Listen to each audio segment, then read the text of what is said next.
Hey everybody, welcome to Tatter-a-Fact Podcast, where PMU gets real, raw, and unapologetic. I'm Teryn Darling with Girls Inc., your no BS mentor. With 25 years, over 25 years now in the game. So let's raise the bar and let's keep it there. So today, you guys, I have someone that I've been dying to have on here.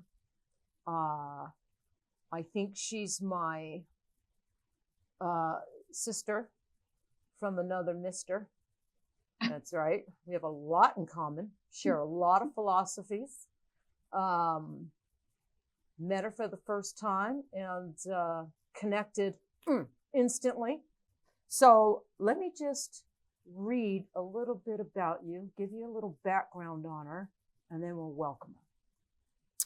So her name is Alex Mechenici. I might have fucked that up, but hopefully I didn't. Alex. She is a well-known force in the cosmetic tattooing world, often referred to as one of the most technical educators, because she insists on understanding the why before the how. She travels globally teaching, speaking, judging competitions, and runs her academy in the UK. She's best known for pushing artists to think deeper, to be smarter, learn smarter, and truly understand the science behind their work. She's relentless in research and unapologetically opinionated. I love that. Alex has spent years challenging industry rules. I love that. Refining techniques and raising education standards across PMU, impacting not only artists, but fellow educators. If there's a rule, she's likely already questioned it, tested it, and rewritten it backed by data. Now she's in the world of laser removal. And Alex brought that same no-nonsense, research-driven mindset with her. She's helping reshape how laser removal is taught and understood, making it clearer, more accessible, and far less intimidating. Along the way, she's been instrumental in raising awareness and initiating meaningful change, first in the PMU industry and now in the laser field as well. So please, without further ado, help me welcome Alex to the Tatter-a-Fact Podcast. Welcome, Alex. Drum roll.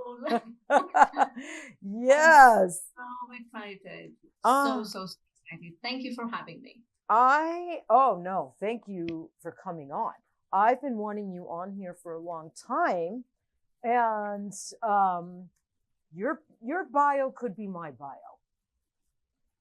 We have a lot, we're both unapologetically raw, real, truthful, transparent. I mean, you know what's interesting? I first heard your name maybe 3-4 years ago. I had Carrie Wellstead and Jessica Abbott, the Scalp Sisters, over here in Vegas. They were doing a scalp class, and we went out to dinner that night with them, Kat and I. And they said to me, "Do you know who Alex is?" And I'm like, "Alex?"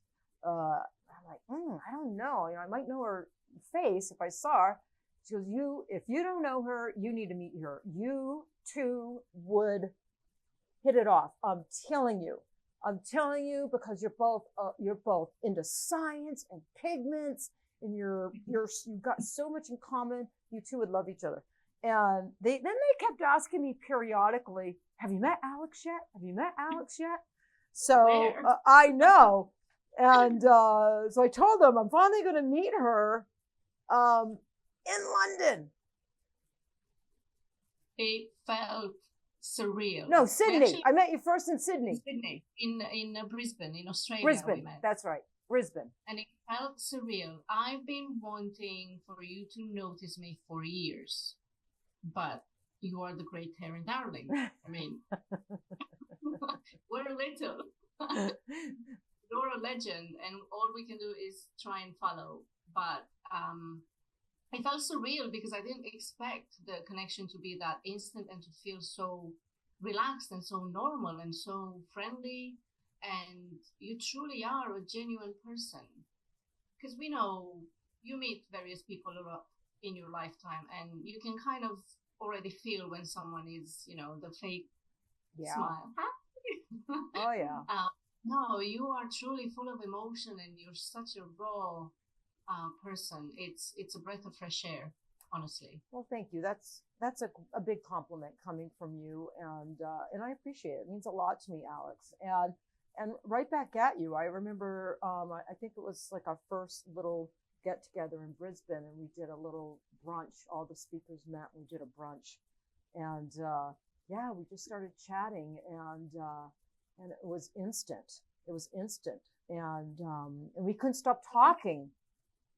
I think at events like these, people don't realize that, you're the speakers and you get together and they think we're so used to it, and we're not allowed to have to be nervous or to be, a little bit maybe overwhelmed by all of it. And it's nice to see when, well, everyone in the room feels the same. Yes. You're kind of connected to a Yeah. different level. Yes. I was a little nervous to meet you. I was definitely a little nervous to meet you because of course, I started following you and listening to you, the way you speak, and you're so intelligent, and you're really into the science. And I, before I met you, I felt a connection. I felt there's the future. You're a generation. I'm a generation ahead of you, so you'll be in this industry probably, longer than me. And so when I see people like you, I know when it's time for me to leave the industry, I'm leaving it in good hands. When I feel at peace, and I felt just a kindred spirit with you, and I was so taken back by you and impressed by you. So yeah, it was I was nervous meeting you, so it was great though. Yeah. Yes. We both are great. Yeah. And I'm super excited to be here because, like you said, I think we do share a lot of similar philosophies, and you're a bit more polite than me when you express your thoughts. You're a bit more, you try and express it in a way where you don't want to hurt people's feelings. I'm not that great at that because I come from a very direct background. This is how I was raised. But yeah. I've been learning in the last few years Yeah. to polish with what I say. I no longer say shit, I say turd. Well, I try to, well, I always speak my truth. And I'm very genuine, very transparent, very raw, and I've always stuck to what I believe in. I don't speak to appease any audience or appease any trend. I speak my truth. My philosophies they've evolved with the industry, but you'll notice my core philosophies don't evolve and change with the trend, so I can keep, my income up or my popularity up. But totally respect that. Yeah, but I do try to speak in a way where if someone doesn't agree with me, I'm not like making them feel wrong or bad or anything like that, because I don't know where they get that philosophy. They might have been taught by a really bad trainer, and it's not their fault. So, and what someone told me many, many, many, many years ago in my career is, if you don't learn, if you speak authoritarian or like a dictator, people tune out and they don't listen. But if you learn to speak in a very graceful way, in a way that's inviting while staying with your truth, people will listen. People are more likely to listen. And I wanted people listening to me. So it's practice, you know what I mean? But I think you speak great. I don't think you need to change a thing, to be honest with you. Thank you.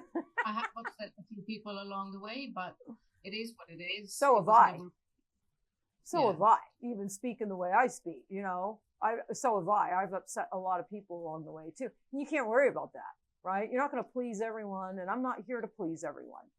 I'm here for a bigger mission than that, to please. From you. Yeah. So, yeah. If they get pissed off, screw them. They'll get over it. A lot of people That's you know, a true. lot of people make me mad, but sometimes they're annoying me with the shit they say, and doesn't mean I don't like them anymore or, you know, whatever. It's like, come on, you know, people need to like get over themselves, and we need to be better about that so we can have more open debates and conversations, right? Without shit We're going just too sideways. sensitive. We're just too sensitive and touchy-feely these days. You Yes, can't say anything without it being blown out of proportion exactly. in our little industry as well as just the outside world. But I completely agree. We're not going to change. No, This is who we that's right. All right, let's get down. So we've got, so Okay. actually, we're doing 2 different episodes with you. Today's part Yeah. 1, and then next week we're having you back on for part 2 because we had a lot to talk about. And so we Too brought too much. So let's start out with removal. So there's saline and there's laser. So I've been a big saline girl for most of my career. About 22 years I've been doing saline removal before there were solutions for it. You know, I developed and created the emergency removal. We got lift and all that. But I think some people, hopefully now people know I'm not against laser and I do incorporate laser. I don't personally do laser, but I have 2 different laser doctors that I refer to here in town. So even though I personally only do saline, I teach saline. Saline's my passion. I love the science of it and you know how osmosis works, how it collects in the epidermis. I love all that. It's fascinating to me. That it's such a natural process. But I believe in laser. There's certain situations, yes, you need to bring laser on in, and a laser can be very effective, in some cases more effective than saline. And then I think there's cases where saline is just as effective as laser, or more effective. It can be more effective. So I think the combination of both is really good. So let me ask you, do you have any, I know you're into laser now. Yeah.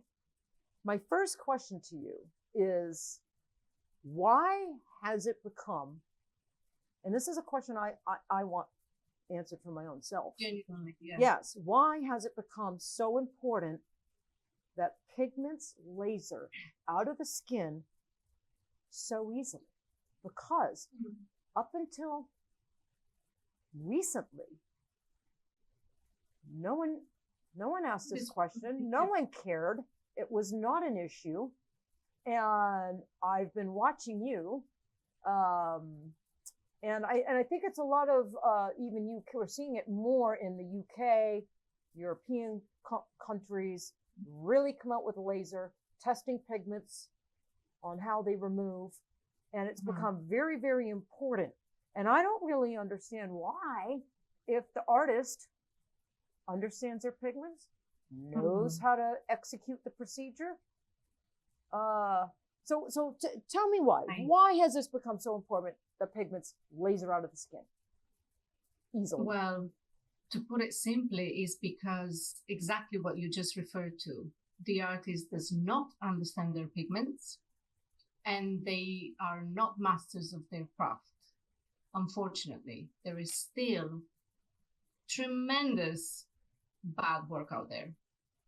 But I think the answer is a little bit more complex than that, because what I am seeing is I am also seeing a trend in my clients.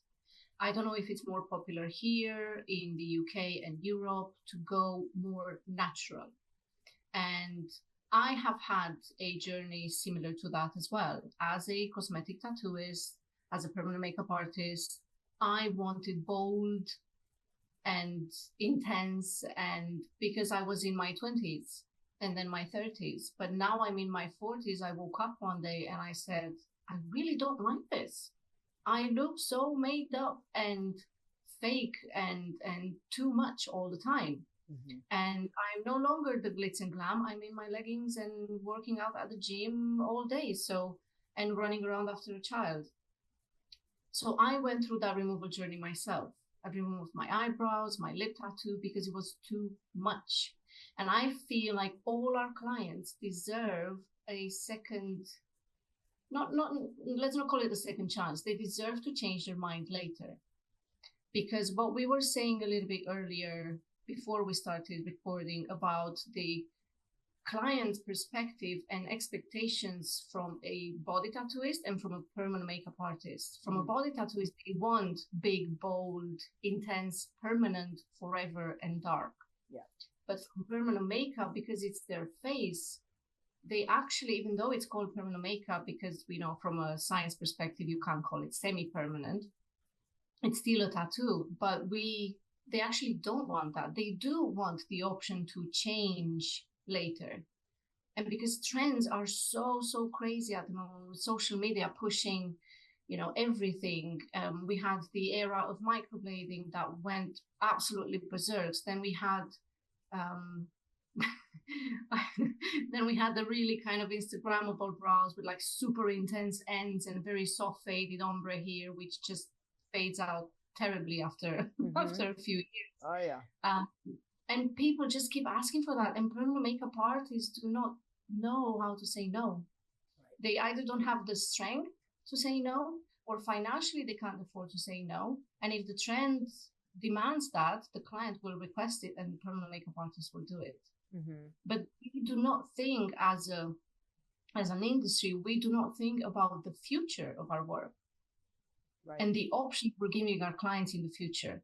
And when I started my laser removal journey on both brows and lips, I was horrified. I was like, I thought this was going to be easier. I thought it was going to be like zap, zap, zap, gone. Yeah. And it's not, because it all depends on the inks that were used and the recipe of those inks. And of course, the work. We transition. Obviously, you've been doing it for far longer than us. I've been doing it for 11, coming up to 12 years this year. I started, same as everyone else that time, with iron oxides. It's what we had. It was the easiest available to us. And with iron oxides, we had to pack loads of pigment in the skin to see it and to have a little bit of longevity. Then they started going too warm because we were overcorrecting, we were adding too much corrector, or certain iron oxides do have that tendency anyways, because they're not that stable, certain colors or certain pigments like red, like yellow. So we started seeing that. Then we made the flip because manufacturers in the tattooing industry saw an opportunity where we were screaming as loud as could be, we don't want red eyebrows anymore, or purple, or pink. And ink manufacturers started seeing a niche where they could develop something that wouldn't go red or pink. And we were happy to accept that, but no one told us how to use it. No one told us that thou shalt not pack color in like with iron oxides. And we did the same thing for a few years, just as if we were working with iron oxides. And then we started seeing the repercussions. Then we had the microblading craze, which really boomed and exploded. And that meant everybody could do permanent makeup now because it was affordable. Not necessarily easier than machine. No, I'm not saying that, but it was more affordable. The tools to do microblading are not as expensive as a tattooing machine, or God, my first permanent makeup machine was thousands, one of those typical. And in a lot of areas, it didn't fall under permanent makeup or tattooing. Like with microblading, there was no license needed, or it fell under like as an esthetician. It wasn't understood by like the health agencies and a lot of the governing agencies that were already governing or overseeing or licensing for body tattooing or permanent makeup. Microblading was this gray area that, like, a lot of people, you just didn't need a license for it, or in the early days. That's changed a lot now, but. That's interesting. I didn't know that. That was most likely a thing in the US, because over here it was the wild, wild west with every type of cosmetic tattooing, not just microblading, and still is in certain areas. Like we have no licensing, nothing like that. It is like that too in some states. States, there's some states where there is absolutely not even 1 day required no licensing for permit, nothing. Your room's just got to pass inspection. And then there's some states that are really strict and really good. So in the US, it's state by state by state, depending on the guidelines, how much training you need, and so forth. I saw that. I taught a few classes in the US in different states, and I saw how different, like mind-boggling different some of the regulations were. Yeah. And how relaxed others were. So coming back to your question, why is it happening more here or Europe? Well, my response to that is that laser here is more, it's more possible. The licensing is practically inexistent with certain few exceptions. Everybody can offer laser tattoo removal, as opposed to the US, where in a lot of states you need a doctor. You need to be a doctor, qualified medical professional, or have a doctor in the clinic, right? 100%. Yeah. So it's way more complicated there for people to start offering it. But because here everyone is starting to do it, we are normalizing it, and we are posting results, and clients are now getting braver, because laser does have a stigma. Years ago, not that long ago, to be honest, it was done pretty bad.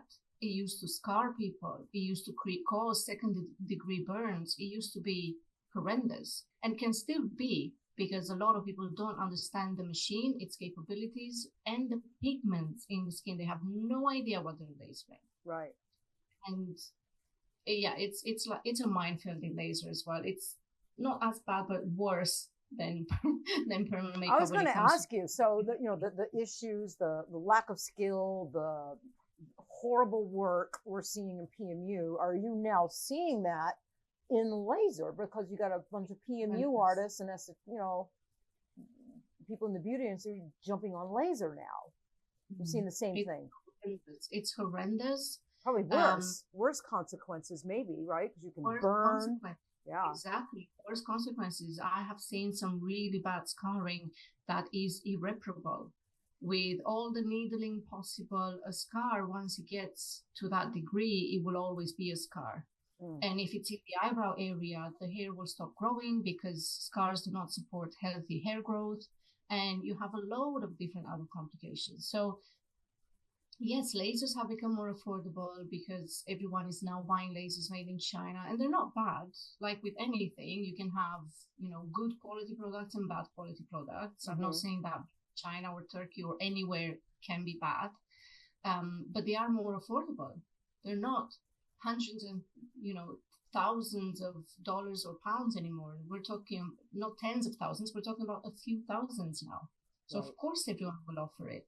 And yes, we have very minimal licensing, and of course everyone will offer it because we can, because it's needed, Teryn. Because only after I started offering laser, I truly realized how bad it is out there.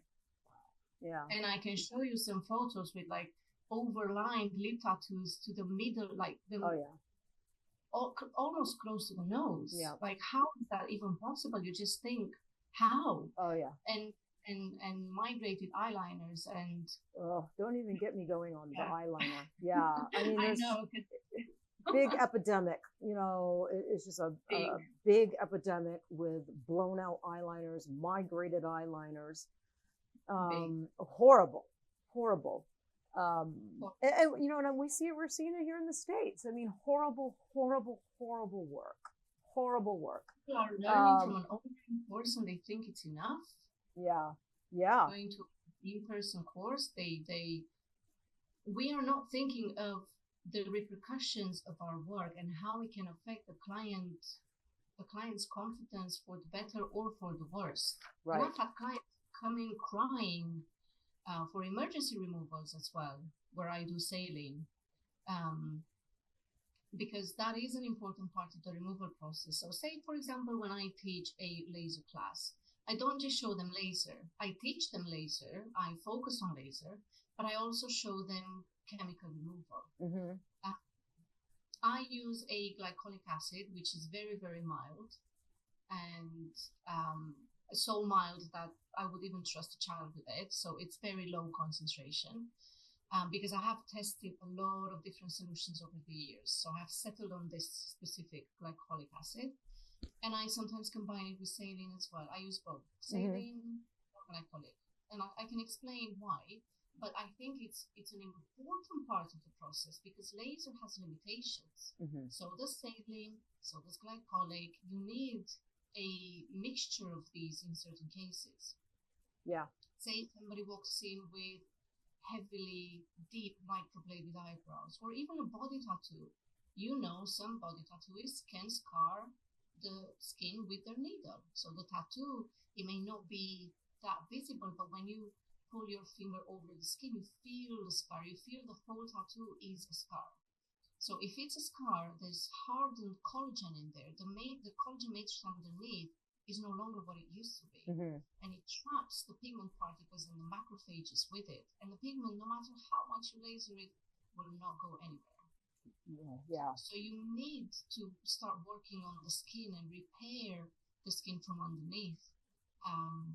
And it's the same for permanent makeup. So yeah, and then we have the organics yellows that we will talk about a little bit later, which is very complicated to get rid of. Yeah, we're going to get into pigmentology. So here in the States, you know, like the insurance companies, we can't use glycolics for removal or anything chemical based. It can only be natural saline.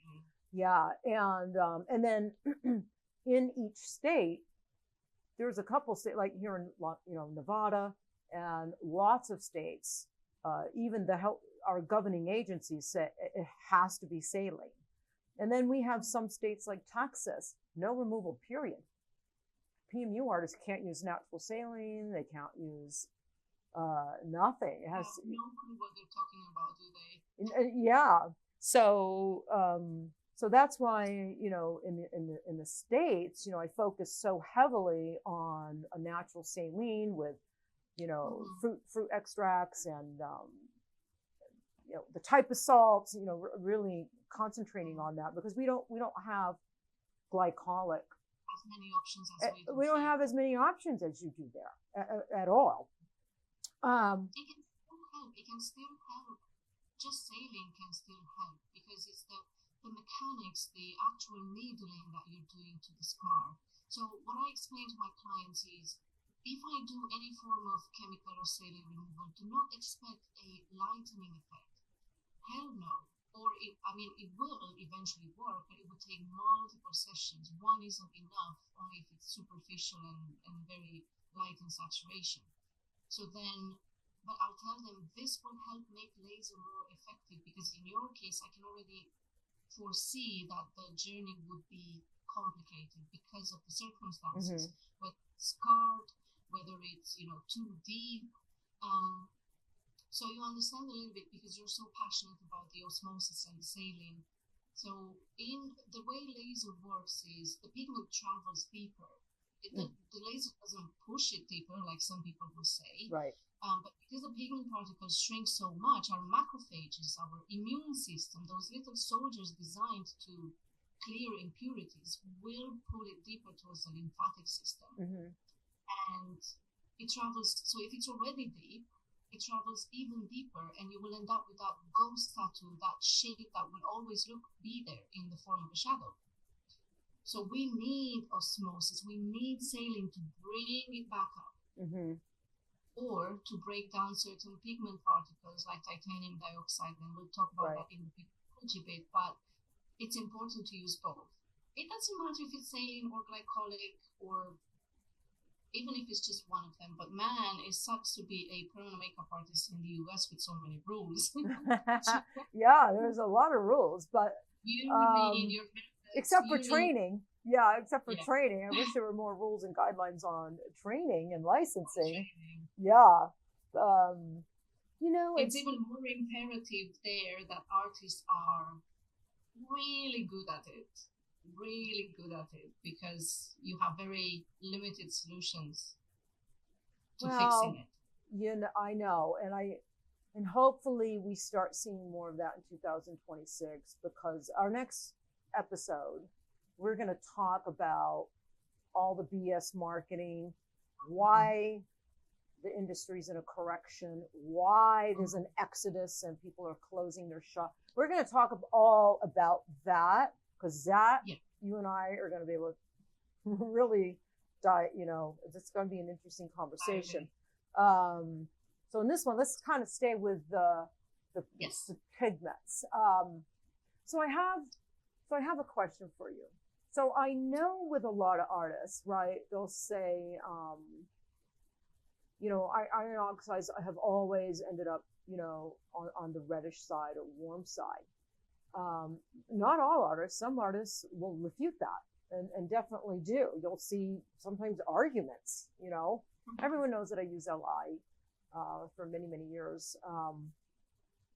So for me, as a young artist, I saw more undesirable aged results than I wanted to see. But as I learned, I would say come about year 5 or 6, really starting to understand pigments, starting to understand the skin, where it needs to be implanted for the most stability, which is that epidermal layer. Getting off the 3-liner, 5-liner, because that's what I was taught. That was the trend 25 years ago. It's all you were taught, a tight 3-liner and a tight, right. So, my body tattooing background taught me a lot of things that was conflicting with what we were being taught in PMU back then, and still with what's being taught, some things being taught in PMU today. So I moved into an 8 shader needle configuration with a lot of flexibility, that implanted much more pigment. I know, much more pigment, much more quickly. I could do a pair of powder brows in 20 minutes. If my client, I'm in Vegas, so I do have some clients that are showgirls, or they are exotic dancers. They like it bold. They want it bold. And if I don't give it to them bold, they're going to go somewhere else to someone who doesn't know how to do it bold and still have it be attractive. Because I think there's bold and ugly, and then there's bold and attractive. Bold and attractive, and that woman can wear it. She is a bold girl, but you got to do it attractive. So I started understanding, and then my aged results changed, Alex. I started seeing exactly predictable results and what I wanted to see. I would say 85% of the time, 80 to 85% of the time, my brows are lasting 2 to 5 years before they need a refresh, and they're aging just a lighter version of what I put in. However, 15 to 20%, they're having to come back in a year. And I am seeing some slight changes. I wouldn't say extreme. I would not say extreme. I almost virtually eliminated extreme changes in color. But I could see like a slight lavender or purple hue on some clients. I could see, a little bit of orange or redness hue on maybe 15 to 20% of my clients. But I got to that larger percentage aging really, really good. So, and me and Amber and other artists that have these same results, these same percentages, because it's not just me that have achieved this, using LI, what are we doing different to be able to achieve that? You'll never achieve it 100% because of all the different variables, outside variables you cannot control.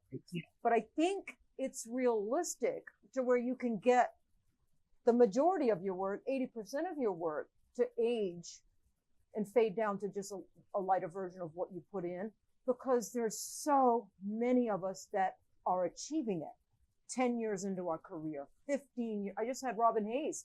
She celebrated 30 years, and her same thing. She achieved it.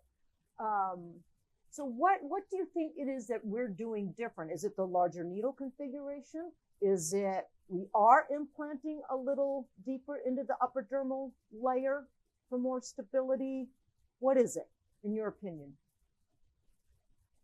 Oh, this is such a complex question. Mm-hmm. So, yes, technique matters a lot when you know and understand your pigments. And you yourself have said that you started seeing that 4 to 5 years later in your permanent makeup career, and you started making changes because you understood it better. Yeah. But the industry overall still doesn't understand it. Even today, yes, we have elevated, we have grown so much. In the last 2 years, the hottest topic has been pigments. But people still don't understand it. They don't look at ingredients. All they want to know is, give me a brand. I get so many questions every day asking, Alex, what brand do you use?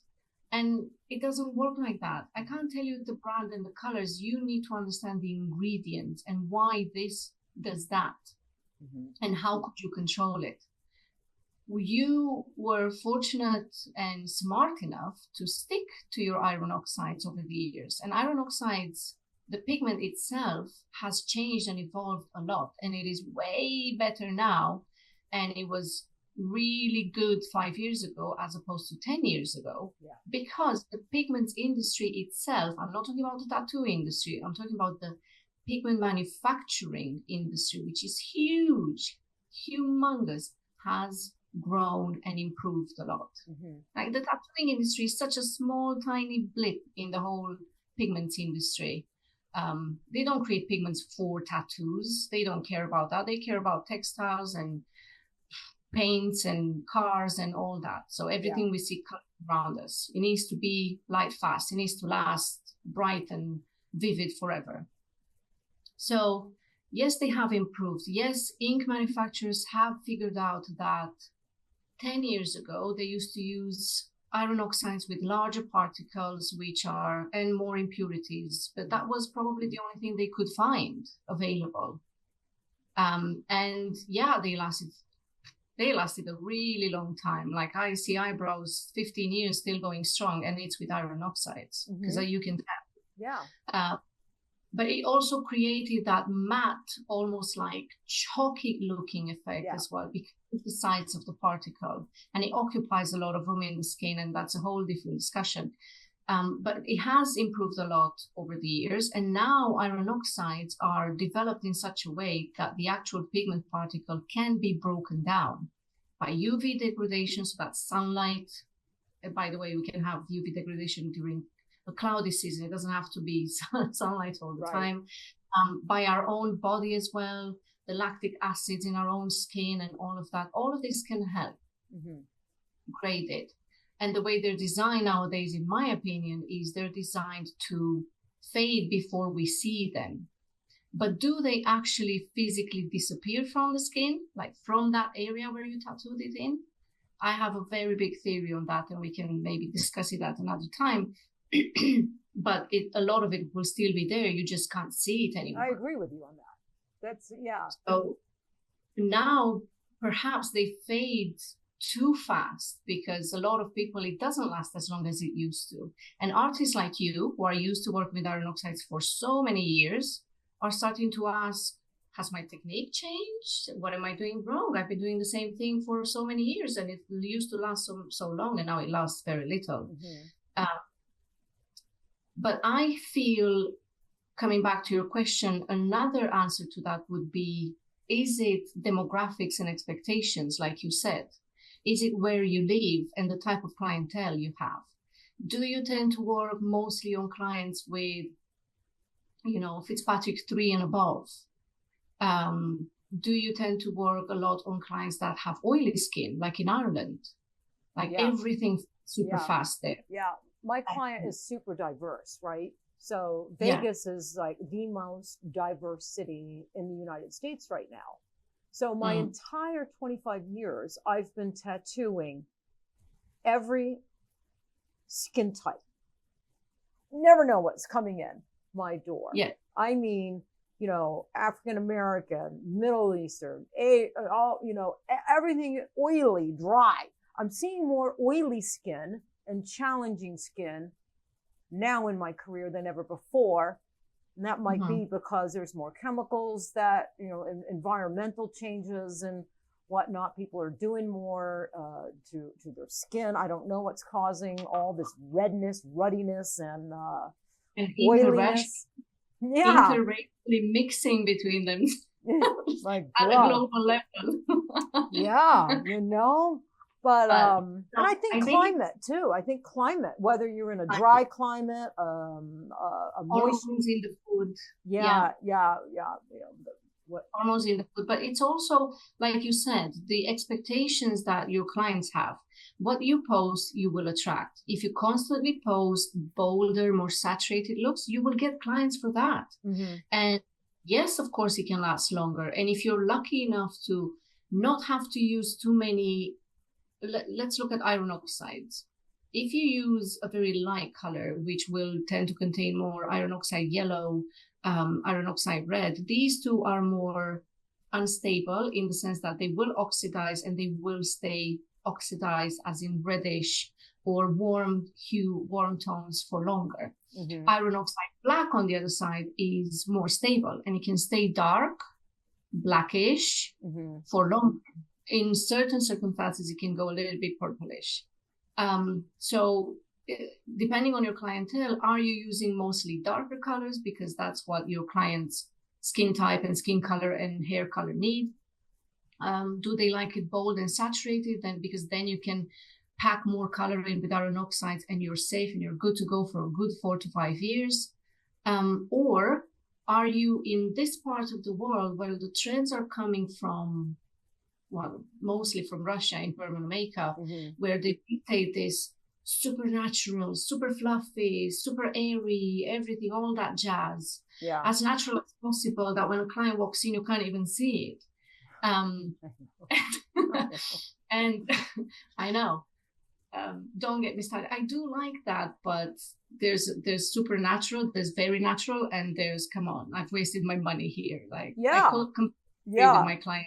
I had a client come in before the holidays. I think it was probably October, and came in, and I always have them come in with their pencil on or powder on, so I can get a visual. I'm like, oh, you didn't put your brows on for me today? And she's like, oh no, I put them on. They're on. And I'm like, you got them on? Where? Yeah. I'm like, no, sweetheart, I can't mimic that. I go, I took a tissue and I'm like, oh yeah, I got a little bit. I even had Amber, because I see all my clients at Amber's studio now. I was like, Amber, come look at this. I go, and Amber's like, yeah, we call that a barely there brow. And she's like, you can't mimic this? I go, no, ma'am, I cannot. You need a little bit more than that. I mean, but Alex, to your point, I didn't, some of my brows, maybe 30, 40% of bold, and, a little on the more, a higher saturation, but more than half, they want airy, fluffy. Your mic, your sound. Oh, can you hear me now? Yeah. Okay. But a good, more than half of my clients want that soft, powdery, airy look. I just don't accomplish it with, because I do doctors and moms and lawyers and teachers, a ton of teachers, and they want that super soft, powdery look, that they see on Instagram. I just do it differently. I still use my 8 shader, but I dilute. And I don't do whip, I do very little whip shading. I still do my more oval movements, and I don't like whip shading. I'm going to say that loud. I do not like whip shading. Yeah. No. I agree. It's about understanding what your client wants. And yes, sometimes I'll create work that it's not Instagrammable. So maybe I won't post it because I'm going to get the stick for it. I'm going to be crucified for such heavy, intense looks. But I know how these inks, because now I understand them, I know how they will fade, I know how they will age, and I know how much to do, and I know how much my client likes. And I understand her skin undertone, and, does she have more yellow in the skin or more red in the skin, and so on and so forth. But industry-wide, this is still not understood yet. Right. And do you think manufacturers could do a better job educating definitely the artists? And why do you think they don't? Well, they care now because we are making so much noise, and certain are actually re-suffering, and they're losing market share. Well, we're seeing brands called out all over Facebook, and we're seeing the results. I'm guilty of that. I know. And I never say a brand is bad per se. I say the recipe for this specific pigment or ink isn't as thought as possible, because let's not blame it on them. They didn't understand what we wanted. Right. And let's say, for example, if you're a brand that comes from a tattooing background, and a lot of ink manufacturing in America comes from a body tattooing background, then what do their clients want? They want longevity, they want vibrancy, they want durability, they want it to last forever. But also certain body tattoos are not always exposed to the elements like it would be on the face. The face is always exposed to all the elements. So even though we are using nowadays inks for permanent makeup, which are really similar to tattoo inks, they still age in a different way because they're so exposed to the elements. Right. And also because you can't implant it as deep in certain areas. We're talking about lip tissue, we're talking about eyeliner. So they will age a little bit different to what they know in body tattooing. Right. So you have that as well. But I don't necessarily blame it on them. But now that we are we're woke, right? We have awoken to this load of information that we see from the laser industry, and how hard and challenging certain removal processes can be because of the actual recipe. I think now they need to educate, and they need to educate themselves even more, as well as us, the whole industry. Yeah. Well, years back when, and a lot of people think organics are new to the industry, and they are not. They were here 25 years ago. There were two brands that I know of, Premier and Permanent Solutions, and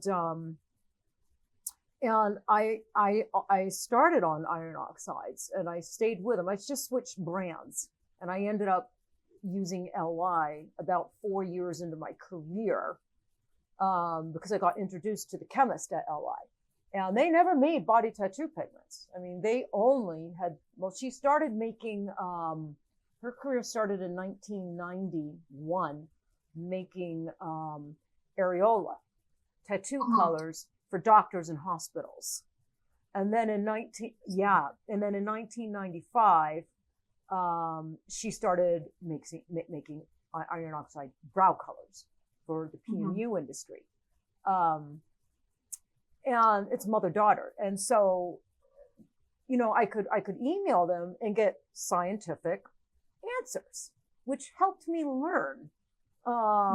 Because I didn't know it, but I ended up having a brain for it. I ended up having a thirst, and I could comprehend it. And I didn't really know that about myself until I started, hating my healed results, my 2-year, 3-year results, wanting questions, made the switch to LI, emailing them, asking them questions, and getting very scientific and intelligent responses back that sometimes I couldn't understand, Alex, because it was too science at the time for me. But, and then, so organics, but I never liked iron oxides for lips, never. And they didn't last, they didn't show up. So I was an organic girl for lips very early on in my career, never ever been. And I think because of my black carbon use in body tattooing, I've done thousands of eyeliners, with black carbon. I've backed off the black carbon a lot in the last 5-6 years and incorporated more of a hybrid or just an iron oxide on certain skin types. But yeah, that's really, really interesting. So in LI, go ahead. It's people like you have that color theory course. I saw that years ago, and it was such a staple because you were talking about things that they were at the back of my mind, and I had so many questions, but no one could give me the answers that I needed. And that course really kind of, where you say that, no skin is warm and all of that. And it made so much sense because you were talking about pigments as well and iron oxide. And I still didn't know back then the difference between carbon black and iron oxide. And so it made me delve more into research and do my own research and put 2 and 2 together and speak to chemists and speak to this. But I think where you asked, how come for artists like you and Amber and other few artists, that I think it's your understanding of the pigments you were using and also the demographic and managing clients' expectations appropriately. We, in this part of the world, we made the switch from iron oxides to organics, to hybrid mixes. Like that. Yeah, like overnight, that. yeah. Because let's be honest, it is harder to work with iron oxides. You do need to be in control of your technique and larger needles. And we were being taught here to use single needles, at most a 3-round liner. He was like, oh, you're using the 3RL for brows. Oh my God. And that is really hard to do with iron oxides. Right. And when the organics started coming into the market and, that fast implantation, it's like, whoosh, oh my God, I can see it. Yay, I'm a good permanent makeup artist. Right. But we didn't know when to stop. Nobody told us. Right. Perhaps ink manufacturers could have educated us. You're right. But they didn't understand what we wanted either. And they didn't know. When they first came onto the scene, they did not know. Exactly. And I got, and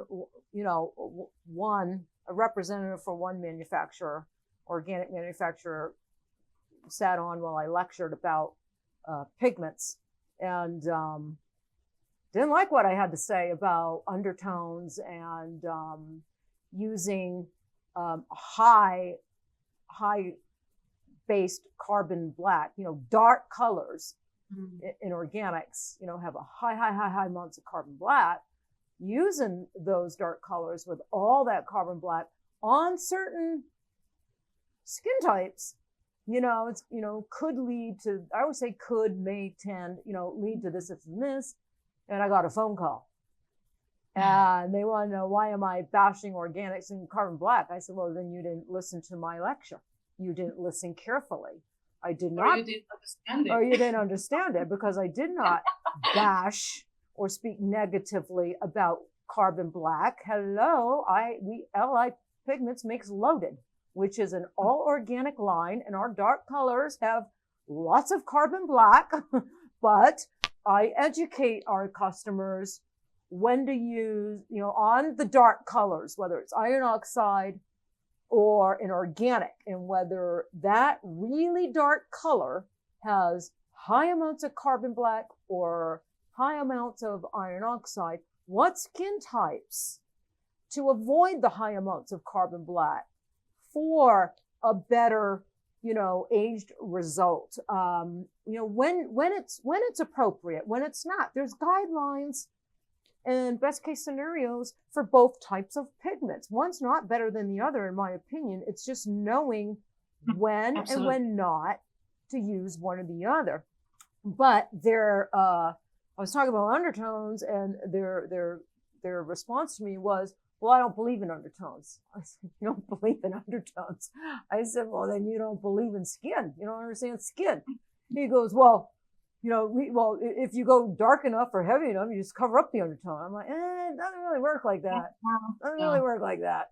So, that was years ago. That was years and years ago. And I'm like, okay, this is what we're dealing with. This is what we're dealing with. Wow.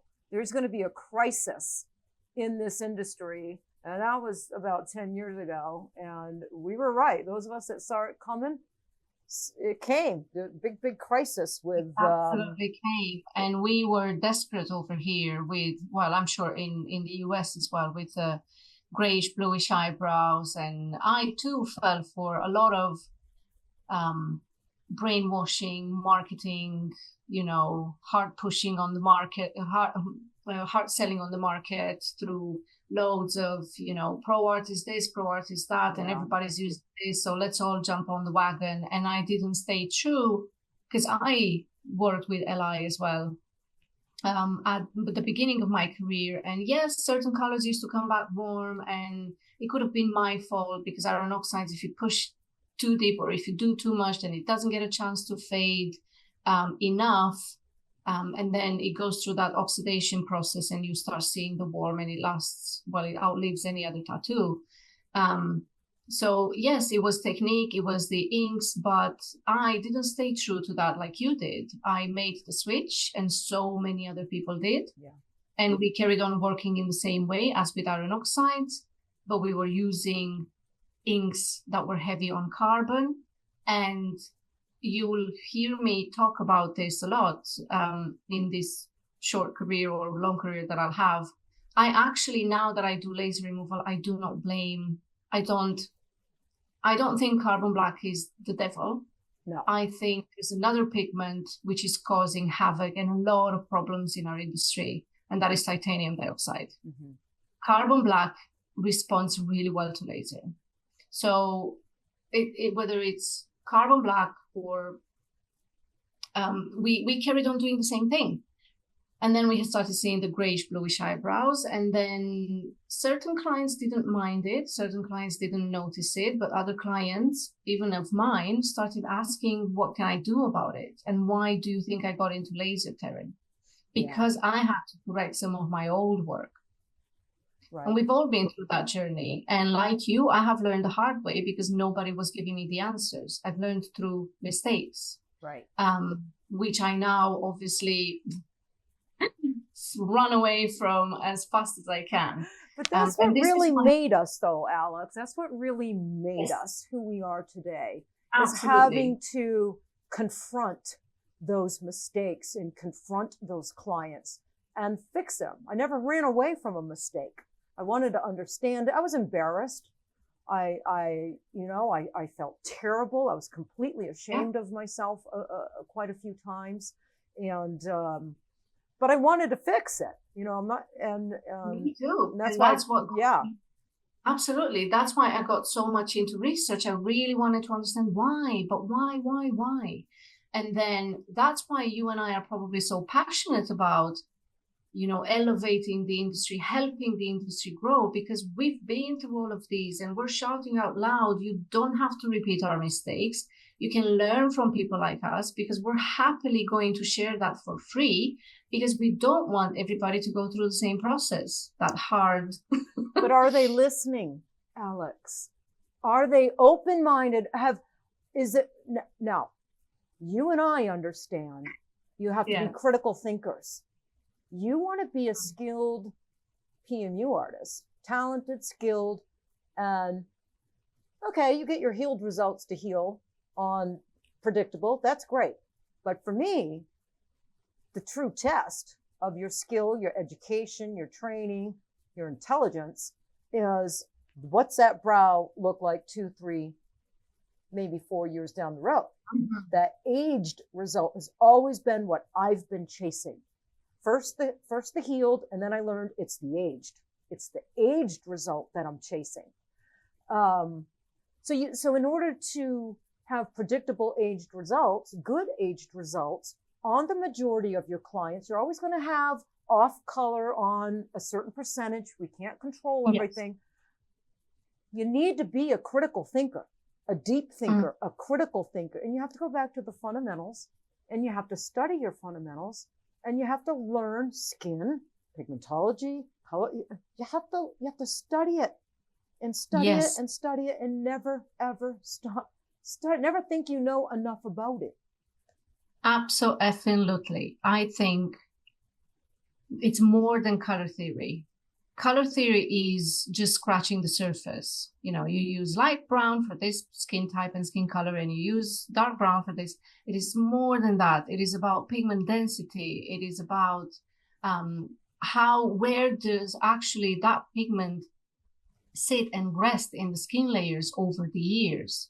because certain pigments have different particle size and different densities. They're going to sit a little bit higher. You're going to see it more optically. You're going to notice it more. Like titanium, right? Titanium. Like titanium and iron oxides as well. They're very similar. Titanium and iron oxides are very similar, and they're always going to be a bit more visible compared to your organics, which sink to the bottom of the pit, as I call it, because of their density. And we're not going to go into the chemistry of things now, but it is way more than that. And I think the industry is still not ready to learn the science of it. I think they need people like you and I to just explain it in simple English terms, in simple language, why that happens. They still don't understand it. And we are noticing in this part of the world, certain brands gaining a lot of market share compared to other brands, which were the traditional,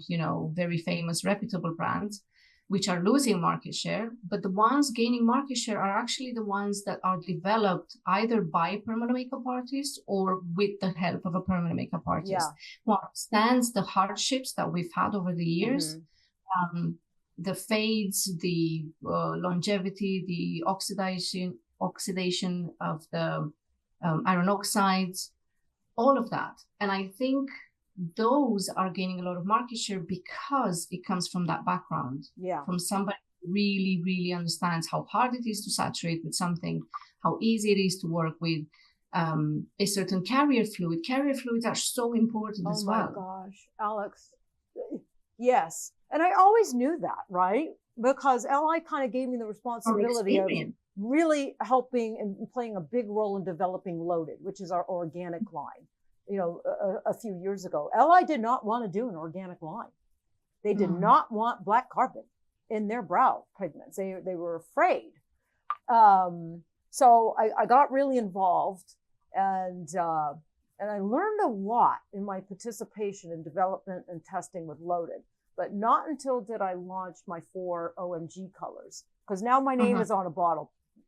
23 years later, my name is on a bottle. I was very unsure. Is it a little too late in my career to do my own colors, my own line? But I want, right, exactly. Look at Martha Stewart, for Pete's sake. She's hanging out with Snoop Dogg, eating brownies,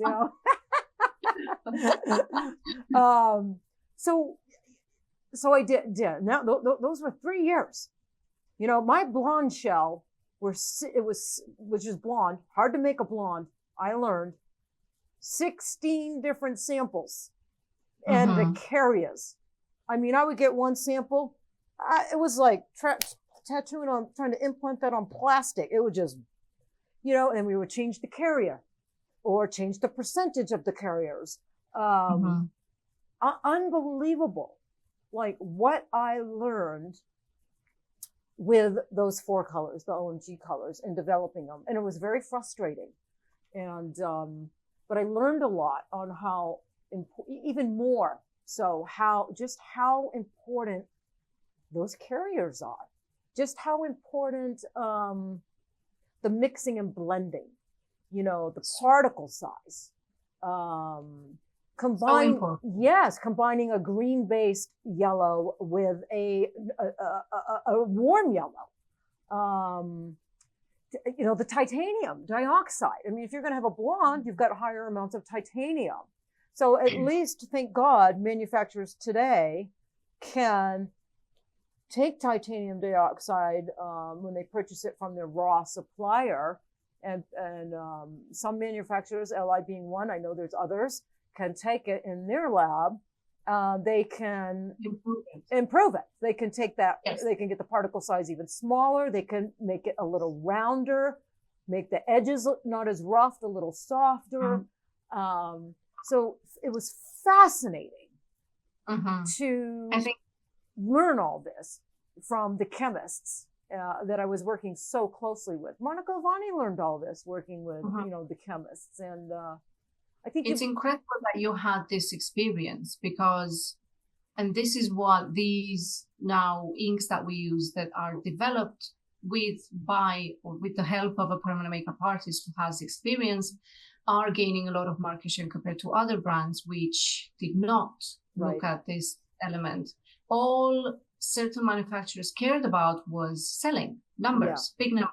Yeah. They would create any color under the moon and stars that is requested, even though a color like that should never be used on its own. But did they tell the market that? Did they tell the unknowing, fresh off the 2-day permanent makeup course newbie how to use that color? And because they just assume, well, if it's up for sale, that means I can use it. Right. Like a really dark burgundy, mauve, purplish color on the lips, which makes people look like The Walking Dead. Yes. Should it be used on its own? No. Can it be used as a mix in your base color? Yes. But they didn't inform anyone about that. Right. So they do carry some element of responsibility, but the industry has evolved a lot. And now that we know more, we are calling out certain recipes because we're hoping that they will change and they will see what could be improved. You know what, though, will always be an issue, a problem, as I see it, and maybe you agree or disagree, but let's say carbon black. So you and I agree, carbon black is not the devil. I got a little bit of carbon black in my cocoa teas. She sent me a sample of cocoa teas, no carbon black, and then a little carbon black. And man, the sample with the carbon black, 1.5 years later, great. Yeah. And it was more vibrant and it was great. So but the issue is now carbon black has a CI number. So within that one CI number are hundreds and hundreds of black carbons that manufacturers can order.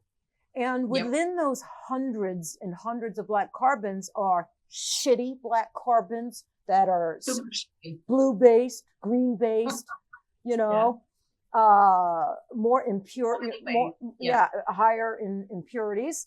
And then there is very pure, high quality, the highest of quality of black carbons that have a truer black base, very pure, and softer, which is very important for brow formulations. I think, we want a heavy black carbon, you want a softer black carbon. But how is the artist to know which black carbon or black iron oxide you cannot know the manufacturer is ordering and using? You cannot know until you work with it, until you've seen it age. Yes. You cannot know. Yeah. Because every manufacturer is going to tell you, well, we only use the best and the highest quality. And, Then I will ask, which one? Right. Is it petroleum based? Is it gas based? Right. Is it, what is it made of? How was it made? And my biggest eureka moment was when I changed brands for eyeliner.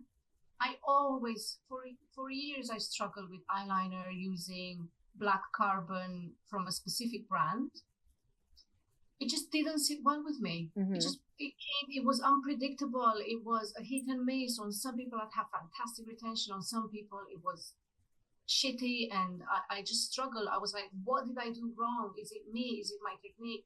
When I changed the brand, also 77266, and maybe slightly different formulation in carriers as well, because that's very important. Very important. It was my eureka moment. I was like, so there is better out there. Yeah.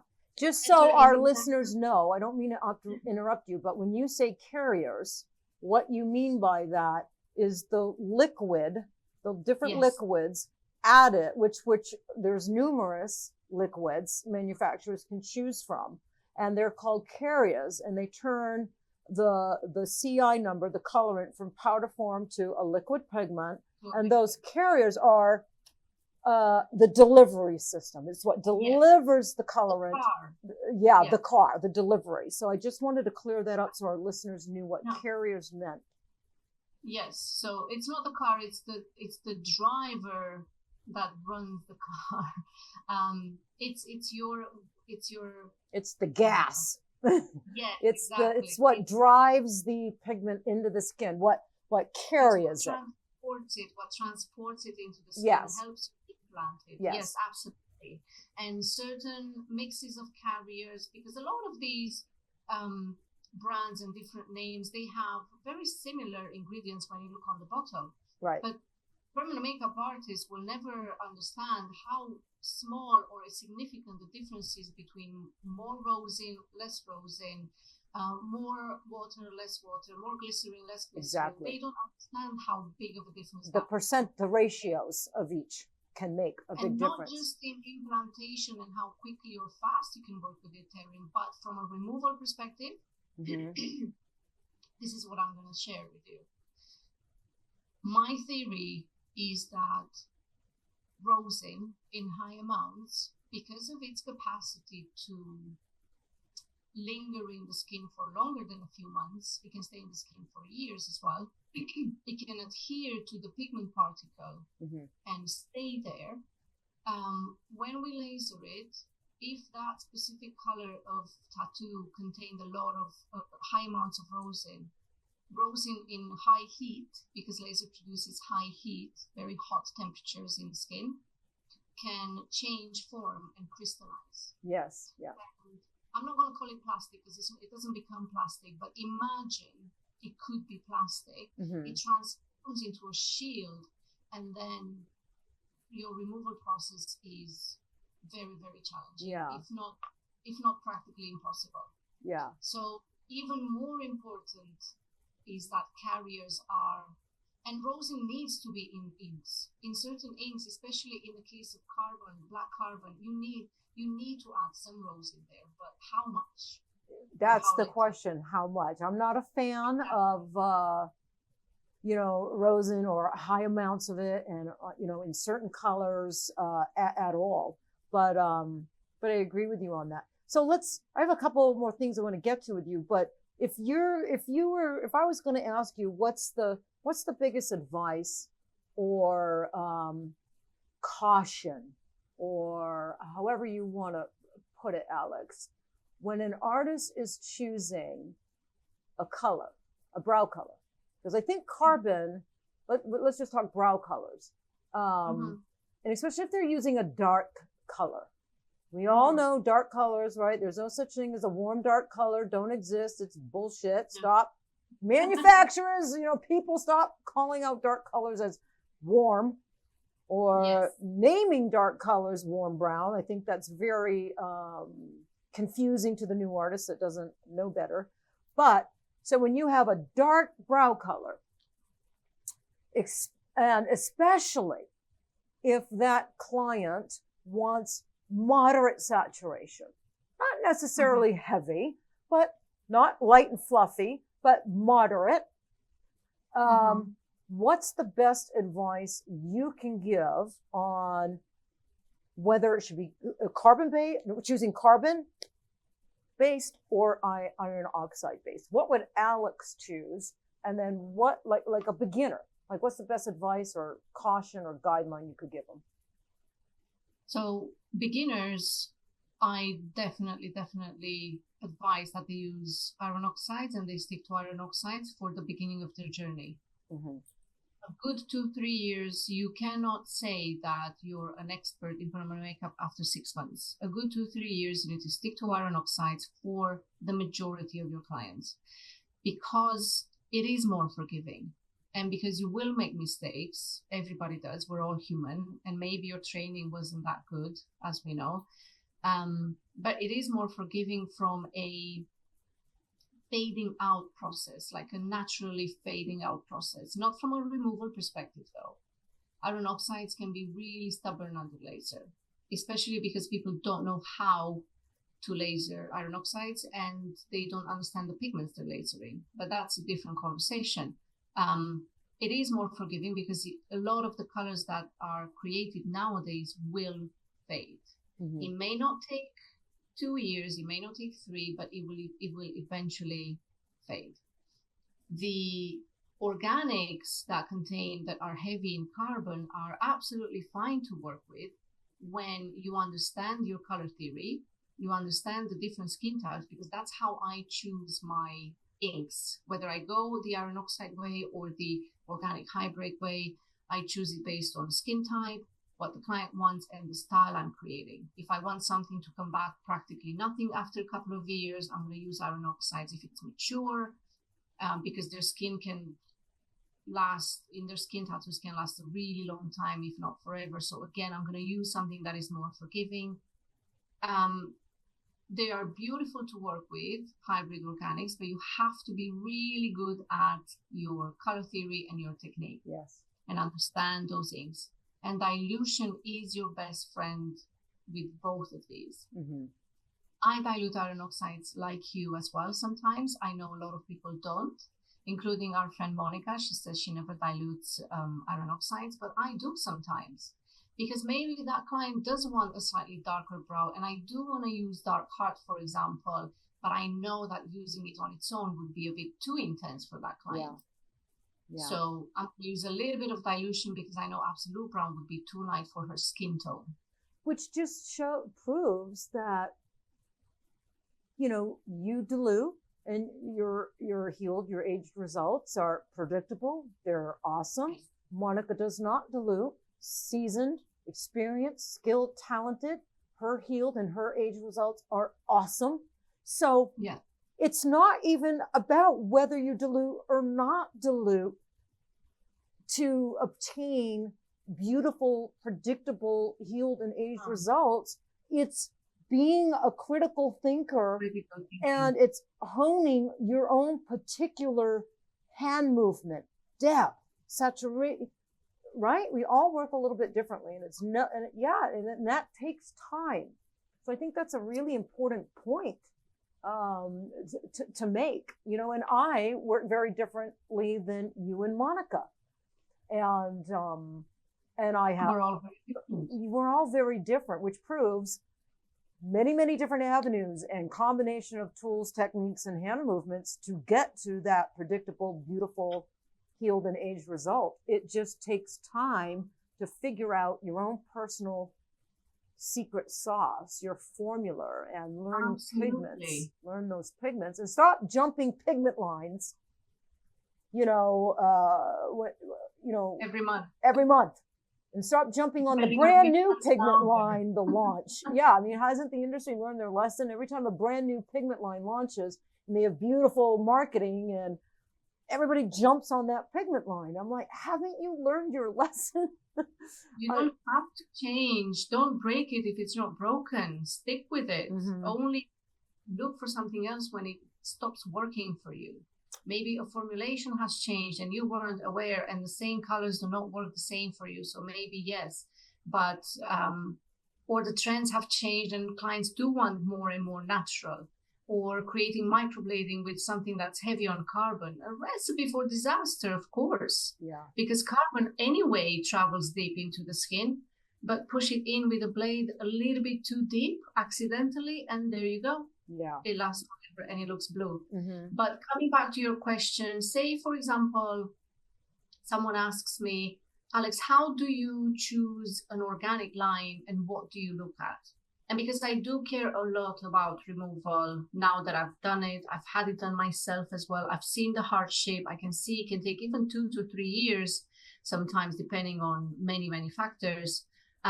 It's a long process. So I want my clients to have options in the future, should they want it. It doesn't mean that my work is bad.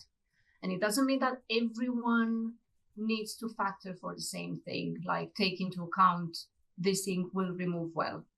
And I could work with colors because I understand my technique now and I understand the saturation and everything. I could work with any color on this planet and still have beautiful age results. So it doesn't necessarily mean all of them will be bad. But given the fact that you and I both know that a lot of artists do not know when to stop, they don't understand saturation. Even 5 years into the field, mm-hmm. They still don't understand what saturation is. They see it different to me. I show them saturation in the skin and they say, I don't see it. Yeah. And I'm like, okay, let's go back to the basics. But I show them this. Is this visible on the camera? Yes. So when I choose a color or a line to work with, and these are all, except for this one, which is iron oxide, that's why it looks clear, because we know iron oxide sinks to the bottom of the glass. These are the tools that we have as permanent makeup artists. We don't have a fancy chemistry lab. We can't test recipes or like ingredients. We don't even understand it. Even if we were to know the recipes, we would look at it as if it's astrophysics. So what I can do is I can drop it in water and see what happens when I stir it, when I mix it, when I leave it in there for a few days, because our human skin is 60% water as a minimum. So we do work with that element. But I look at, these are all colors developed for blondes from different brands. And these are organic hybrid containing carbon, titanium dioxide, and organic yellow, red, orange, so on. I will always go for darker colors that do contain a bit more carbon, Teryn, because I dilute. Yep. Because I dilute, I'm more confident in how much color is going into the skin. I see it faster building up. I see it better, and I know when to stop. If I work with something like that, which is heavy on titanium dioxide and yellow, because it's very light, it's a blonde color or whatever, or something like that, then I'm not going to see it very well, because it primarily contains white and yellow, and these two colors are really light in essence. So you're going to do one pass and see very little. You're going to do more. Okay, this is taking ages to build up. I'm going to put in maybe a large needle because now it's trendy to use magnums and everything. And they're going to pack it in. And then they're doing that under a super bright light and proximity, because they're looking at it like this. And when they switch off the light and they stand up, they look at the client and they say, fuck, I've done too much. And it's too late at that point. But if I work with a slightly darker color, yes, it contains carbon, or maybe iron oxide black, or a mix of iron oxide black and carbon, like some of the colors in your set, then I'll see it better. I'll know when to stop. That makes sense. That's how that's what I tell my students in any case.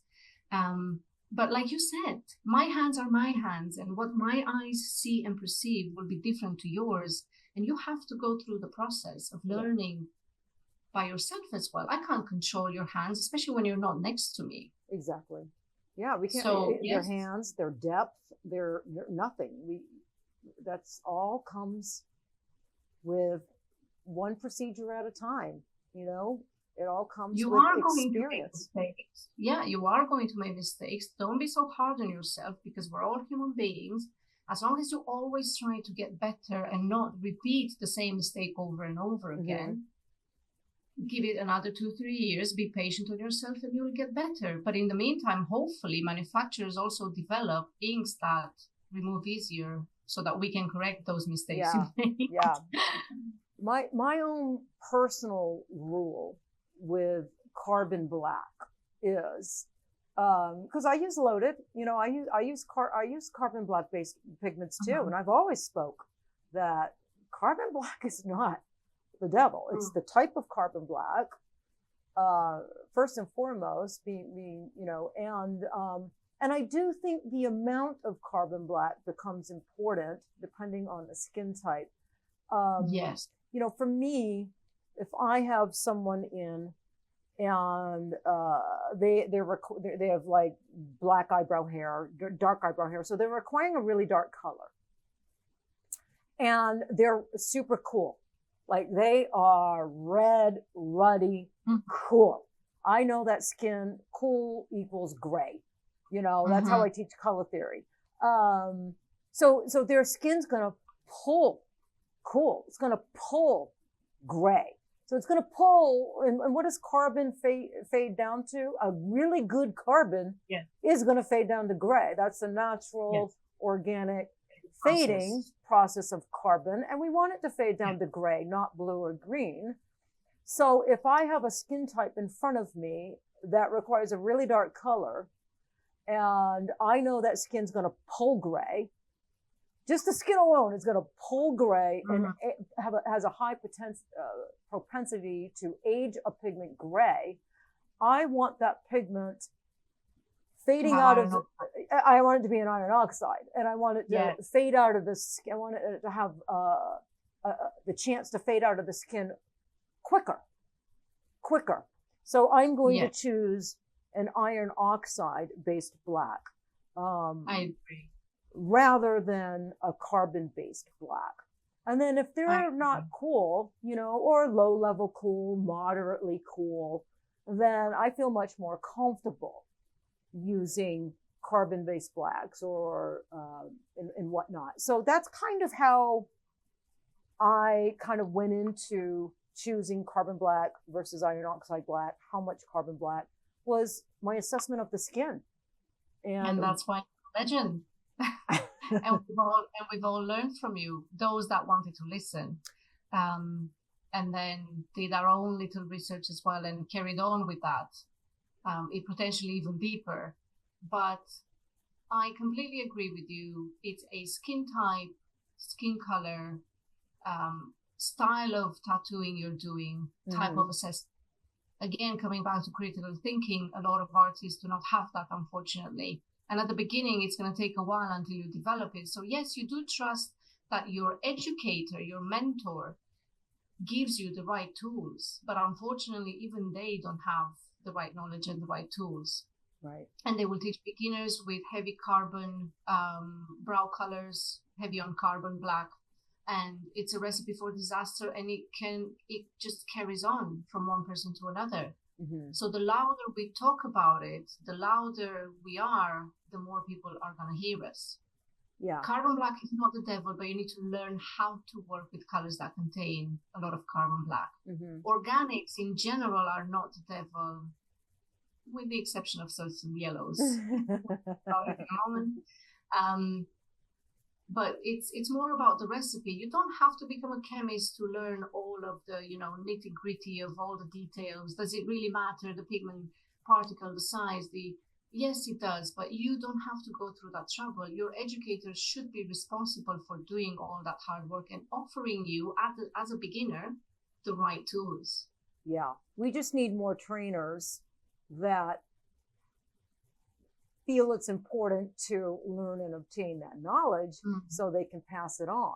But unfortunately, there's a lot of trainers out there that don't have that knowledge, I mean, you see a lot of people, Alex, and we'll talk more about this next, part 2, that, 6 months to a year after their first class, they're training and they're teaching how, and they're doing Instagram. They want to be an influencer, and they're giving education on pigments. And then I'm like, you've been doing this a year. What the fuck do you know about pigments and chemistry? You cannot, it really, really frustrates me. But we're going to talk about that part too. Yes, that's why everybody needs a. But can I show you another?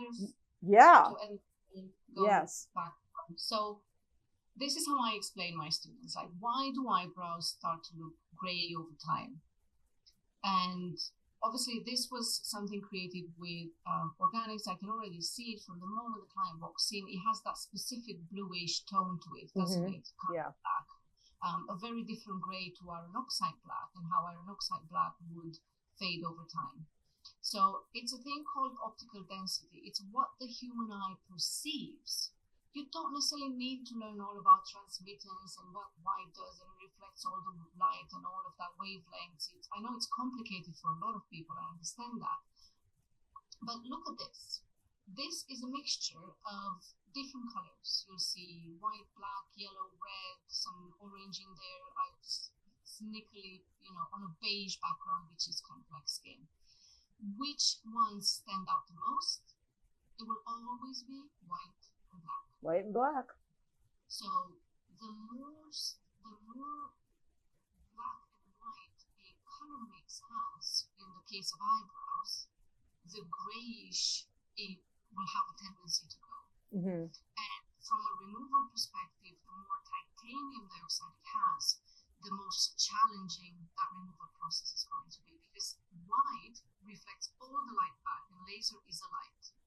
So if you have a cover, like a blanket of white, like imagine it's snow, then laser is just going to bounce back. Right. It will not reach the target, which is the pigment, mixed in with all that white. It doesn't mean that white titanium dioxide sits on the surface like a blanket and then you can't really see those colors. They're all mixed together, but it does stand out the most, and it creates that overarching gray effect, and it actually makes carbon black look worse over time. Right, right. I remember my first removal. It was a bottom eyeliner, and thank God I was with someone 13 years my senior. So she was very, very intelligent and smart. She was my mentor. So that's how I got into science, because she was very heavily into the science and why behind things. She was very strict with me, very hard on me, which I appreciated. I appreciated then, and I appreciate even more so now. But we were doing a bottom eyeliner together, and we knew it was heavy. We knew there was a lot of titanium in there. Someone had gone over it with flesh tone pigment and then back over it with a carbon black. And all of a sudden we see something, and she's like, that's titanium. So she went and got her sterile tweezers, out of the autoclave, way back then when we used to autoclave things. And she's actually pulling titanium, like string cheese, out of the bottom eyeliner. And since then, it's happened to me 4 or 5 times since then. And it's happened to, numerous saline removal artists using lift. They've posted some videos on the lift support board, and it's crazy, Alex. It's crazy. It's almost like stringy and like cheese, but you can actually grab it and pull it out of the skin. But I've never had that pleasure. I've never had the pleasure. And you know what? It is a pleasure, and I hate saying that. It's so unfortunate for the. I know. In my lecture, when I lecture about it, and I think on the lift course, I say it's so unfortunate for the client. It is, and it's sad. It breaks our heart. But as for a nerdy PMU artist like me, it's so effing cool. It's just so effing cool. And I want it. Yes, I want it to happen. I want all of you to experience it at least once. And if it happens, get video of it and post it. So sorry for the client, but really cool experience for the artist. But we've had quite a few videos show up on the lift support board of exactly that. So that's kind of interesting. So before we close, I do have 2 more questions for you. You keep mentioning yellow a lot.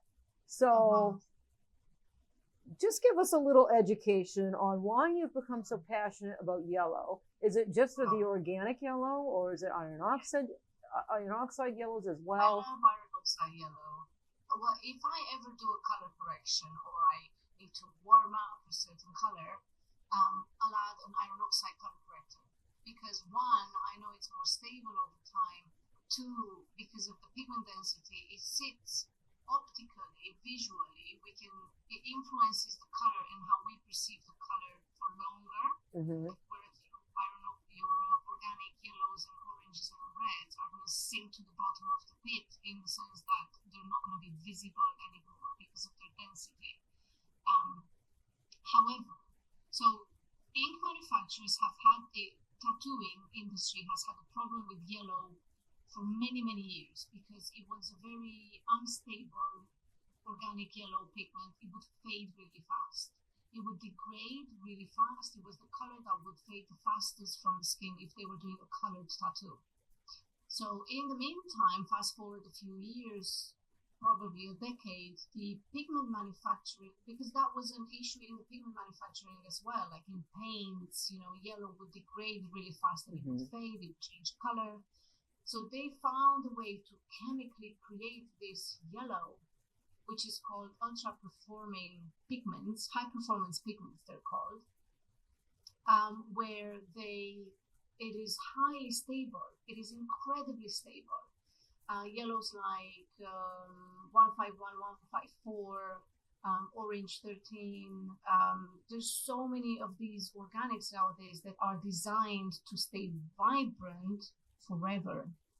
Mm-hmm. And they do not chemically nor degrade to light as it used to. And because of that, and because of titanium dioxide, there is no laser, unfortunately, that sees yellow yet. Not one that is designed for tattoo removal. Of course, there are lasers out there. We essentially need a blue light or a purple violet light laser. You can only find a blue light laser in the world of hair removal in diode lasers, but because hair removal is done with a long pulse laser, it can also cause a lot of problems if you don't know how to use it and if you use it over a tattoo. If you've ever had laser hair removal, you know that they generally cover really well any tattoo you have or any other skin pigmentation or any, because the lasers that we use in hair removal can cause more damage over a tattoo if there's pigment in the skin. Mm-hmm. More damage to the skin if there's a tattoo pigment in the skin. So it is tricky to remove it, and chemically as well, it doesn't really respond to anything. So you're kind of in a catch-22. You want a more stable yellow. However, those more stable yellows are hard to get out of it, are causing problems. Yes. So what's the balance? What's the answer? Do you have Alex? Iron oxide yellow. Iron oxide yellow. Okay. Iron oxide yellow. So everybody talks about hybrid pigments, right? A few years ago, Terry, you saw that everyone was like, oh, my pigment brand is hybrid. So everyone was like, oh my God, I'm using a hybrid pigment. Mm-hmm. Let's be very clear. It is a hybrid the moment it is not pure iron oxide. Whenever you mix in the same bottle organics with inorganics, titanium dioxide and carbon black, it's going to become a hybrid. But the true hybrid ink would be one where they learn how to mix a lot of iron oxides with organics and maybe with a little bit of carbon black as well. Because from a science perspective, carbon black doesn't like water, iron oxide doesn't like this, organics need more rosin. So it's hard to create a recipe where they all mix in the bottle and it doesn't look, it doesn't separate, it doesn't look muddy, it doesn't look horrible over time. When the tattoo artist drops it in that little ink pot and they keep dipping, every now and then it might separate, you might get more oil, more yellow, so it's really hard for an ink manufacturer to create these fantastic hybrids. Yes. But iron oxide yellow would be the solution to organic yellow. Well, you know what's really interesting, because I have this on my note to talk about. It says hybrids can be a combination of organic and inorganic colorants only, containing zero carbon. I think the misconception is, in order to be a hybrid, well, it's got carbon black in it, but that's not true. Can't be without. Yeah. So when I tell people, look, and I don't mean to, give LI a shout out, but it's the only example I know. LI Aqua has been a hybrid for the last 33 years. It's a hybrid. It just happens the entire Aqua eyebrow range contains zero carbon black, but it's a hybrid.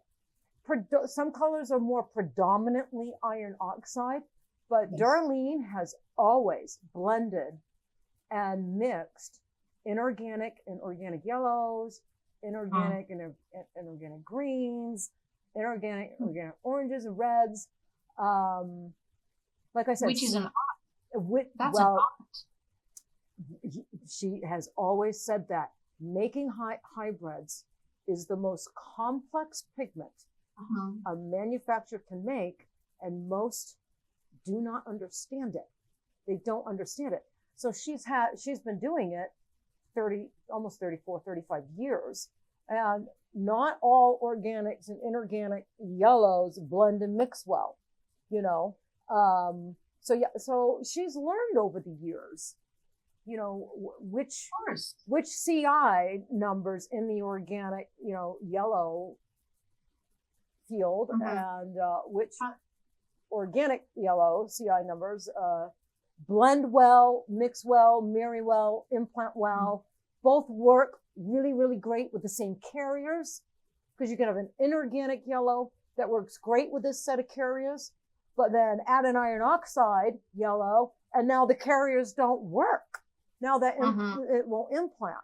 So that was what was so difficult about making the OMG, because I wanted my blanche, I wanted inorganic and organic yellows. I wanted to be organic colorants, but to find the organic colorants and organic to mix with the right carriers was so hard, Alex. It was so hard. But Teryn, I don't want permanent makeup artists to now suddenly stop using any color that contains organic yellow, because there are organic yellows.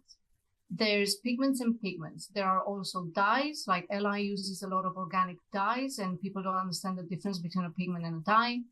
And there are still brands that use let's call them old school organic yellows, which do degrade over time, which aren't as stable.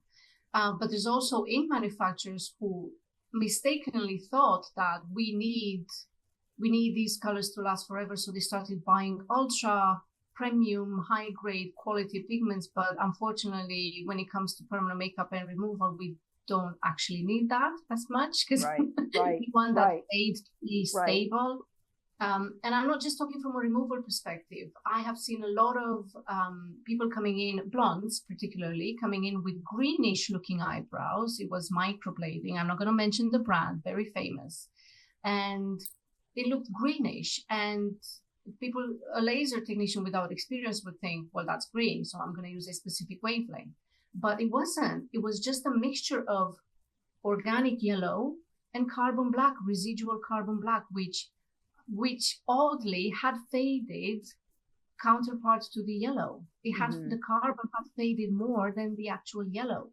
So the yellow outlived the carbon black. There was just a little bit of carbon black left, and it made that olivey greenish look to the eyebrow. So you do laser, the carbon black, poof, evaporates, and then boom, neon yellow. But I still use organic carbon-based pigments that contain organic yellow, but they have less titanium dioxide. So I'm more confident that having less titanium dioxide will help me remove that in the future, should it be needed, should it be needed at one point. And yes, pigments do need a little bit of titanium dioxide in there because it creates opacity. You can't, working with organics without titanium dioxide is like working with iron oxides. They are just as transparent and translucent as iron oxides can be. So they have to add some titanium dioxide in there. But the question is how much and what quality of titanium dioxide, because like you mentioned, carbon black can be hundreds under the same CI number, different qualities, different, source that they make the black from. So is titanium dioxide. Yeah, and same with yellow.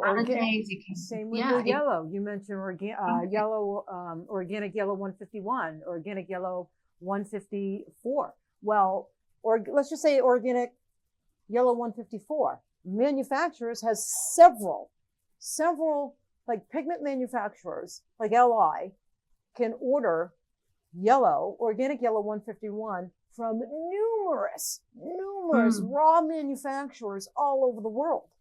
And within that CI number, organic yellow 154 or organic yellow 151, different levels of purity, quality, and performance level. So this is what makes it like so hard. So right. This is exactly. So how does a permanent makeup artist know? Well, it's trial and error. You could learn from other people like us who have been through all of that. I've chosen what I want to work with at the moment, and I'm sticking to this for now until the perfect formula arises, which I know does not exist yet. For a few years, Teryn, I used to go back and forth. I would do, if I knew that I used something with carbon and organic, Initially, when the client comes back, I would do an iron oxide top up because I didn't want to put more carbon black in there. Right. Then the more that old carbon black had faded away, maybe I would go back to maybe a little bit of carbon black in there as well. So we did that for a few years because there was no point adding more carbon in the skin. But it can be a minefield. I completely agree with them, and it can be overwhelming. It is overwhelming. It is overwhelming for the new generation, and a lot of it is. I really do think it is. You know, Alex, and I root for the new generation. I root for them, and and I know you do too. And I do this podcast. You speak so openly and so truthfully, and take some shit for it and some heat for it sometimes, because we care about the new generation. We care about the artist. We want them to understand, open up their eyes, open up their minds, open up your ears, be, open to aware and be aware, become critical thinkers. Don't just fall for the smoke and mirrors and the pretty marketing and, and all that stuff.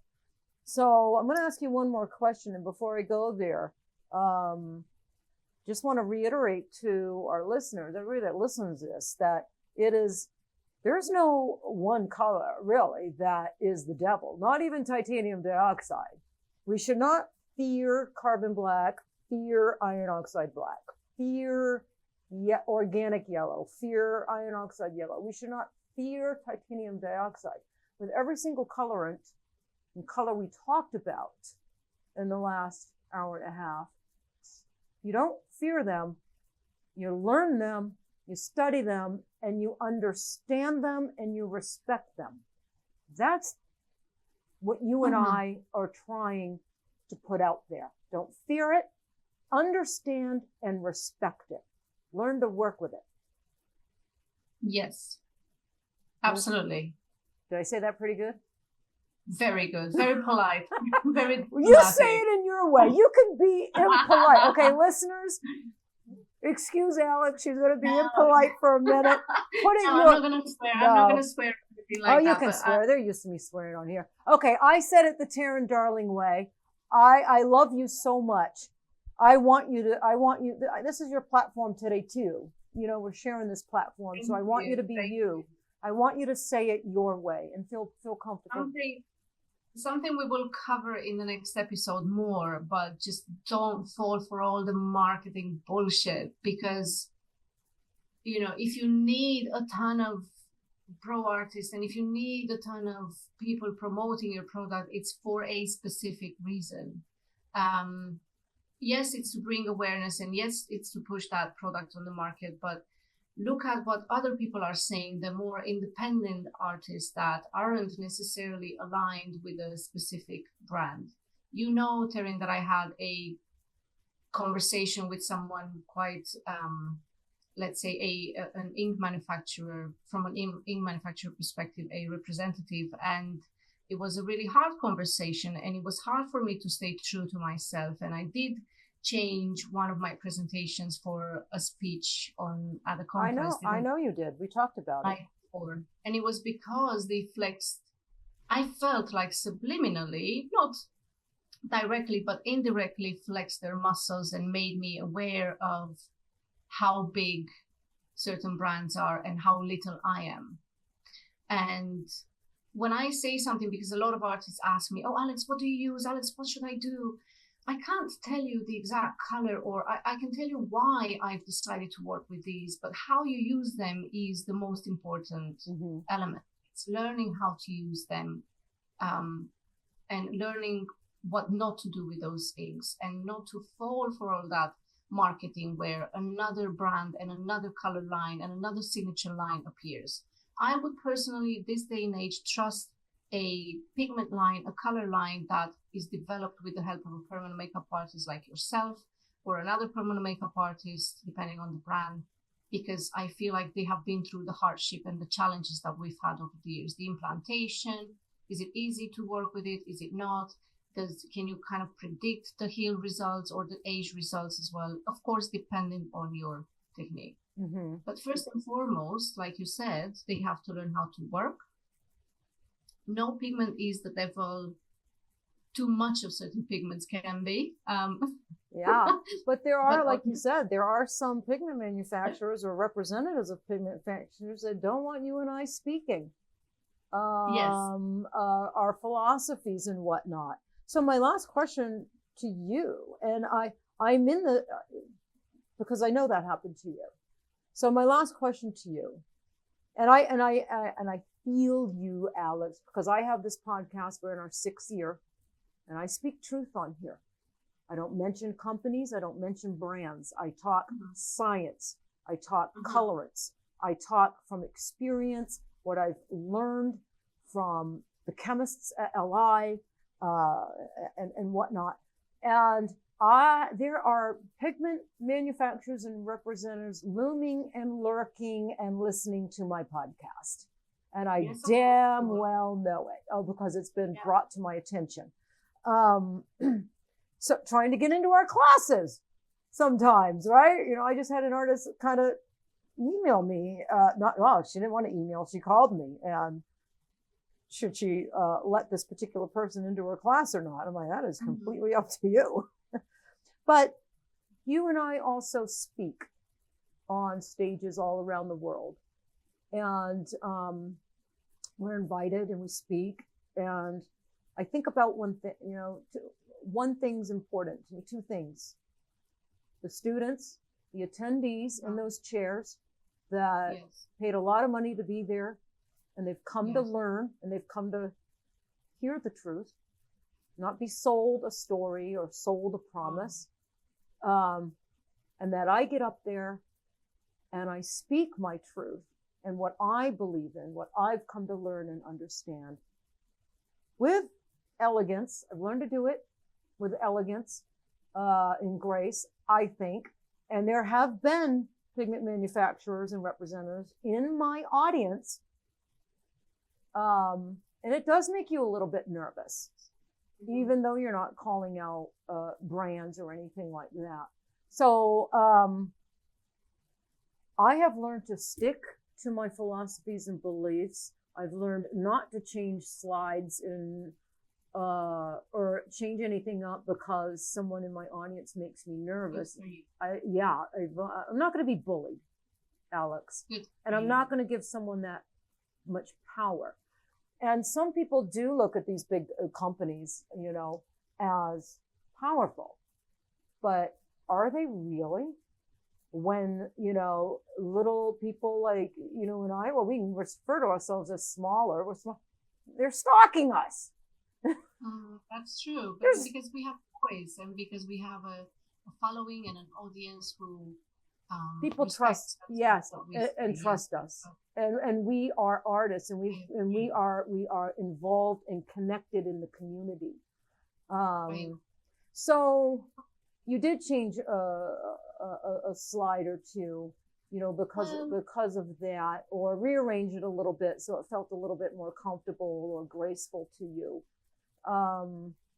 It's about that. I've learned, like you have over the years, I've learned that a little bit later in my opinionated career. I've learned I still mention brands. So, at that conference that I'm referring to, I launched a pigmentology course. And after the whole conversation, I decided to actually take the pigmentology course off the market and refilm everything, shoot everything again. But I haven't changed my narrative. So what's important for my audience to understand is that I didn't change my message. It's how I delivered it. Exactly. Because it made me realize that calling out names or referring to certain brands in a certain way wasn't refined or elegant enough or diplomatic enough. I still mention brands in my course that would be launched not late from in the beginning of this year, but it's more like a comparison. So when somebody asks me, why do you use a specific color, I'm going to explain why. Well, if I compare this to this color, this brand, this color from this brand and this color from that brand, this is what I look at. I actually look at the ingredients. I look at the recipe and how it was made, how much white, how much yellow, how much carbon, and all of that. So I didn't change my narrative when I changed that presentation. I just changed how I delivered it. I no longer said that brand is shit and that brand is bad. Yeah. Because it made me realize that they weren't. They just were, they didn't know. Right. They didn't know better. Right. Now they know, hopefully they will hear us and understand.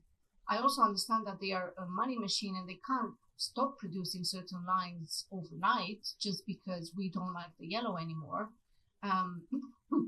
Hopefully they hear us and produce something as well that is maybe more in the lines of what we want in permanent makeup. Yeah. But and I think sometimes too, Alex, like you can lose listeners or lose an audience if you're shaming a brand or shaming a trainer or shaming this. I live by I have a few guidelines, rules for myself, because I've been a public speaker for a very long time, and I had a very good teacher. She taught me how to speak my truth, but do it gracefully, tactfully. And she said, always say, never be absolute on anything. Say may, it may, could, tends to, unless you're talking about bloodborne pathogens and cleanliness, then it's absolute. But, and she said, and Teryn, you know what? Don't ever name brands, trainers, nothing.